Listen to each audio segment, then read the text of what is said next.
Hello, I'm Annabel Brody-Smith, Communications Director of the Association of Investment Companies. Wealth managers among investment companies' biggest and most sophisticated shareholders. They use investment companies for various purposes, giving their clients access to a wide range of strategies and asset classes. How are the wealth managers making use of investment companies, and where are they seeing current opportunities? And what benefits are clients missing out on if wealth managers don't use investment companies? To discuss this, I'm joined by three wealth managers who use investment companies in their offerings for clients. Ben Conway, Head of Fund Management at Hawksmoor Fund Managers. Tomiko Evans, Managing Director and Chief Investment Officer at Crossing Point Investment Management.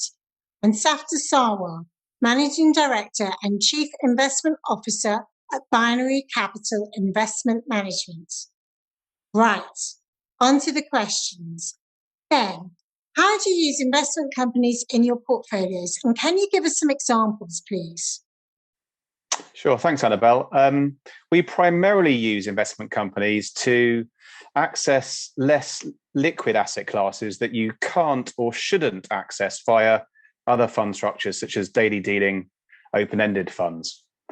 We really like the aspect of investment companies that has a fixed pool of capital that enables the manager to access these less liquid asset classes. And there are a number of examples I could point to. In terms of the asset classes that you can access, it includes property.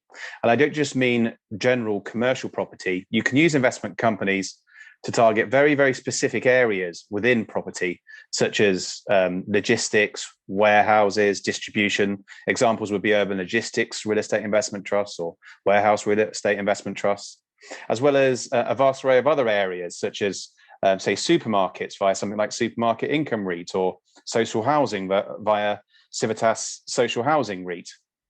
Other examples of other asset classes include private equity, and even something like ships, where investment companies literally own ships, which are then chartered out to companies to use. And ships being a particularly interesting example at the moment, where the supply-demand dynamics are particularly in the favour of ship owners. An example here would be Tufton Oceanic Assets.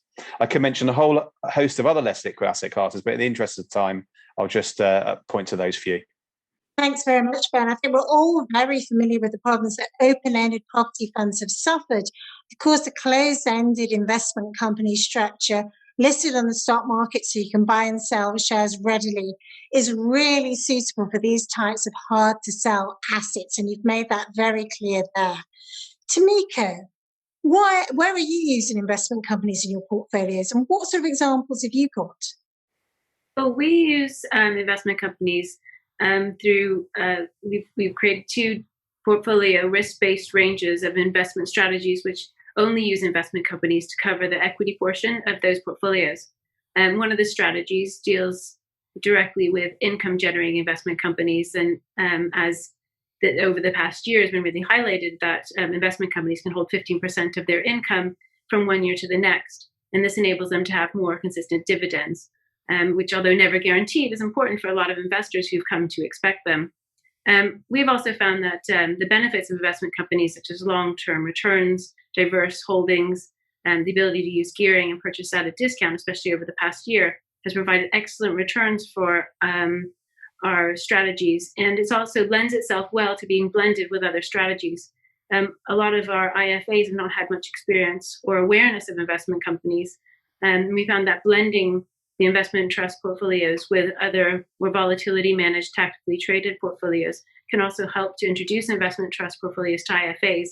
And when the two are combined, can reduce volatility and maximum drawdowns, which at times can be experienced by investment companies, but also still provides excellent returns. Right. And Saftar, how do you use investment companies in your portfolios, and what examples have you got for us? What we do, Annabelle, is we've got a range of investment solutions for clients, from defensive to more adventurous. And what we do within those portfolios is for the equity component. For the equity component, we use a range of investment trusts to give us exposure to global equities, thematic equities, as well as into Asia and Japan and the like, and very much using investment trusts because we think they're very much aligned to our investment strategy, long-term, patient capital investing with a high degree of conviction. To give you a couple of examples, we use Scottish Mortgage Investment Trust for global equity exposure, and we use JP Morgan Emerging Markets Investment Trust for emerging markets exposure, giving us that exposure, giving us that coverage in an investment trust landscape. Thanks very much, Saftar. Some very well-known examples mentioned there, very well-known examples, and investors done very well in those. I want to ask Tomiko, what benefits does the investment company structure give you that other fund structures don't? And have you got any examples of those? Yeah, we specifically like investment companies for their long-term growth prospects and their ability to invest in long-term strategies in private companies. So this is due to their structure, and the fact that they're closed-ended allows them to invest in strategies which are often not appropriate for open-ended funds, such as property or music royalties, but also the private companies which are unavailable to individual investors in another way. So some examples of that are Scottish Mortgage, again, which invest in SpaceX and Northvolt. Both are not available or accessible in other ways, but are exciting and interesting companies to be able to invest in.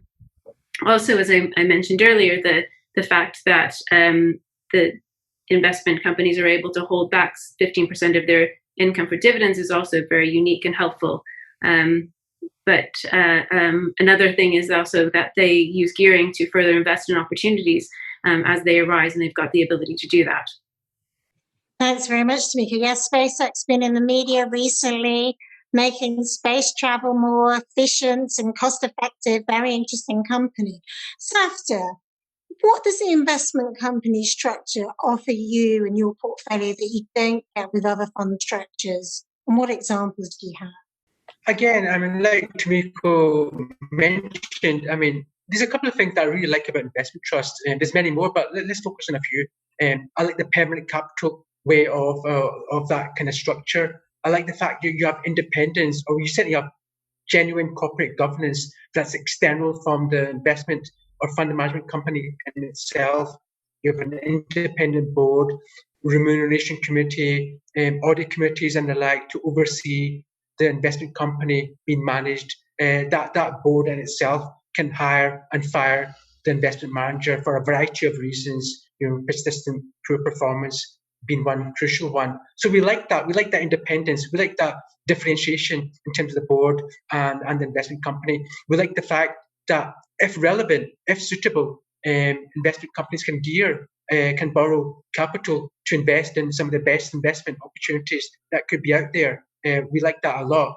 At the same time, I think this is very, very crucial. We like the fact that investment companies can invest in some of the best companies out there in the world, whether that's coming from the US, whether that's coming from China, whether that's coming from Asia. And those companies are often not even listed in the stock markets. They're billion-dollar market valued companies, well-known, well-established companies often, but they don't need to list. They haven't any requirement to list and go through all of that rigmarole of listing and being subject to daily shareholder volatility. So investing companies, because of the long-term nature of their strategies, the permanent pool of capital are ideal vehicles to invest in some of the best companies that are out there in the private markets space, we believe, in a very cost-efficient manner, not having to pay private equity fees or type fees for such investment exposure.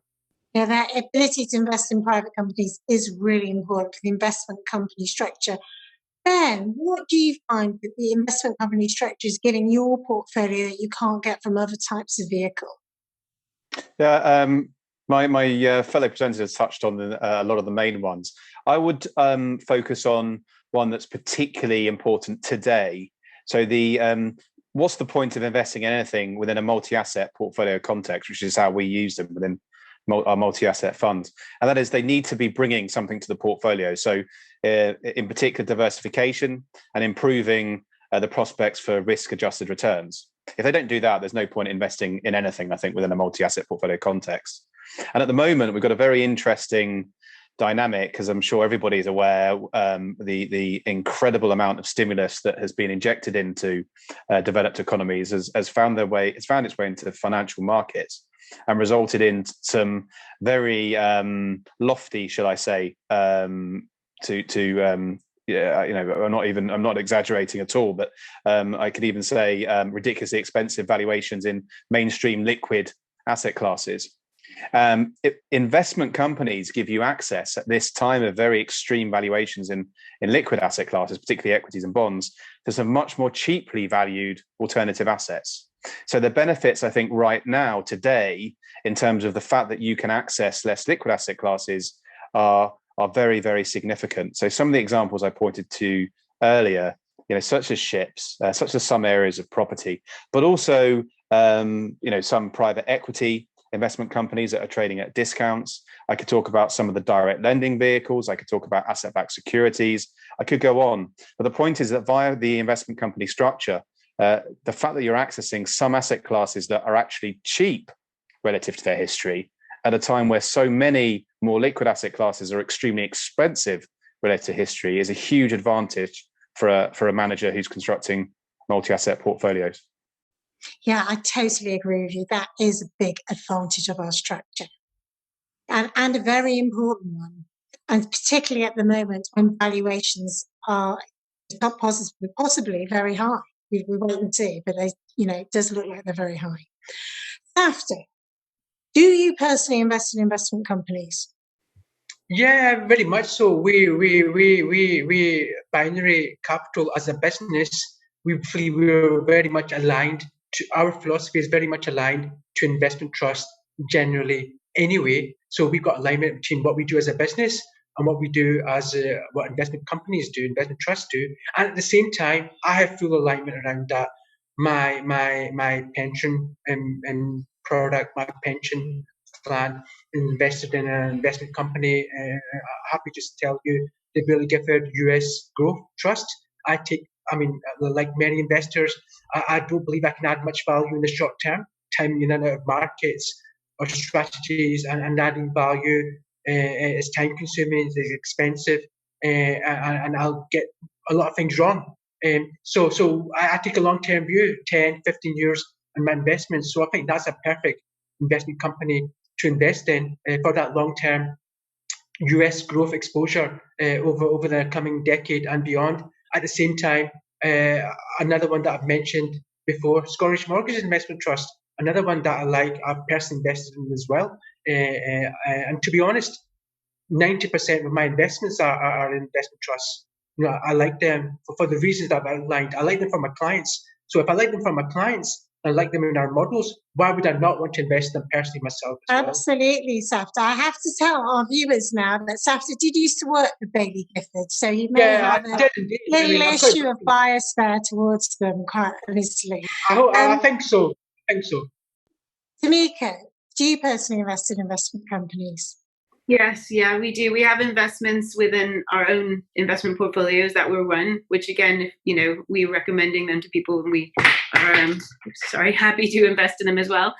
Also, we have set up a number of junior ISAs for our kids because, with a long-term investment, it's nice that it makes sense for them to have long-term investments. And also, there are going to be investments into future technologies and future things that will be useful for them.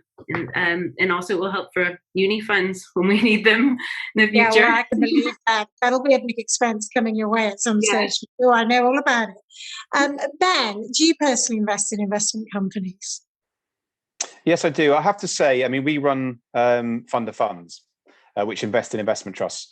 The by far the largest bulk of my personal and my family investments are in our fund of funds, which use investment trusts. And that's because I believe in our funds and why wouldn't I invest in them? But I do supplement those investments from time to time with exposure to some investment companies. But quite rightly, Hawksmoor makes fund managers' lives quite difficult from a compliance angle from investing in investment companies, particularly when you're simultaneously investing them within your own portfolios, which of course I own anyway via our funds. So yes, it's very much from a time-to-time basis, from a very, very long-term angle, but by far the biggest investments for me are within the Hawksmoor range of funds. Well, that makes complete sense. You've got skin in the game. You've got to put your money where your mouth is, aren't you? That makes complete sense. Okay, final question, and I'm going to kick off with Ben. What is your outlook for the investment company industry, and where are you seeing current opportunities that you're investing in? Well, the outlook, I think, in the next 3 to 5 years could be fantastic, because for the reasons that I mentioned earlier, alluding to the benefits, because I think that the returns that you're going to be able to get from the investment company area, in terms of the fact that you can get access to these less liquid asset classes, and generate strong, positive, real returns, so after inflation and after charges, from certain asset classes, as opposed to the returns that you might be able to get from the more liquid asset classes, which I think are going to be challenged by their lofty valuations. I think from that point of view, the prospects for the sector, but particularly for the alternative assets within the sector, are extremely good once they can really prove themselves. You might be detecting a note of wariness in my voice, and that's because I also recognise that investment companies have got to really prove themselves after quite a tricky 2020, in the immediate aftermath of the pandemic, when, like all equity markets, investment companies went through a bit of a wobble and some discounts did emerge. The onus is now very, very much on boards, but also on shareholders to engage with those boards to make sure that share prices really do accurately reflect what's going on at the NAV level. And I think as long as those boards take their responsibility seriously, as indeed quite a few are at the moment, then the future will continue to be very, very strong. So outlook very positive, particularly for alternative assets, with the caveat that boards need to really make sure that the shareholder experience is very close to that of the NAV. That's very interesting, Ben. And also, I do emphasize your emphasis on alternative assets, because in fact, the equity investment companies have generally bounced back very strongly. But clearly that board input is very much needed with the alternatives. Tomiko, what's your view on the outlook for investment companies, and where are you finding opportunities? Well, we agree that with Ben, really, that we think investment companies are going to do very well in the future. I think a lot of the investments that are currently selected for investment companies are ones that are going to add a lot of benefit, and things that are private now but may become public in the future, or just technologies that are being developed now. I think it's a rapidly developing area, and I think that's it's going to be a lot of opportunities in that, especially after the past year. But thinking with a more DFM hat on, I think some of our opportunities are really an increased awareness of investment companies, and that the pressure that platforms are facing to increase their abilities around investment companies, faster processing, including different types of investments within different wrappers, and hopefully also with the increased use and increased requests, cheaper transaction costs. I think, again, the platform industry is undergoing a lot of change at the moment. And I think hopefully that as that happens, the ease of use and costs around investment companies on the platforms will get better. Another area, I think, in terms of investment is opportunities around ESG companies, and opportunities that are especially available to investment companies because of the closed-ended structure, and the fact that investment companies can invest for longer-term strategies. Also, I think on another point is that, again, that the governance of the board has a strong board of directors with investment trusts. If that's the case, then they also oversee the activities of the fund managers, and also the awareness of ESG components, which I think in the general around investing that awareness will continue to increase and just become more normal, as a more normal part of investing. Thanks so much, Tomiko. Lots of very exciting positives there. ESG, independent board, increased awareness, all sounds good. Saftar, what do you think? What's the outlook for the sector, and where are you seeing opportunities? I think there's many opportunities, Annabelle. If I could touch on brief ones, I think, for example, in the fixed income space, one can argue that fixed income strategies are very highly valued as well.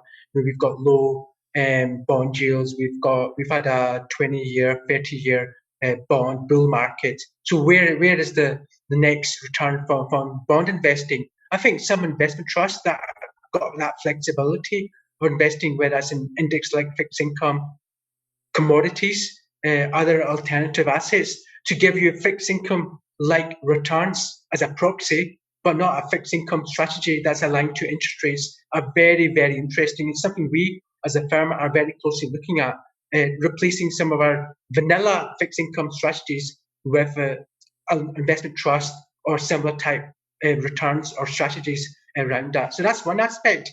The other aspect is, I think, this decade, by all consensus views, if not more, is going to be more and more private companies not listing in stock markets, as we've highlighted, as we've all highlighted. They don't need to. They don't need the capital to list from investors in the traditional way one would do 30 years ago. So I think investment companies, due to the nature of the structure, their long-term outlook, typically, what can partake in some of the best ideas coming out globally from Asia, from America, from Africa even as well. And I think that's very exciting. That excites me a lot in that respect. And at the same time, you're looking at ESG, sustainable opportunities as well within the investment trust landscape, again aligned to that philosophy that we touched on, long-term investing, patient capital, having high conviction in their investments, which is very much aligned to the whole ethical, ESG, sustainable impact investing agenda, whatever way one wants to kind of define that.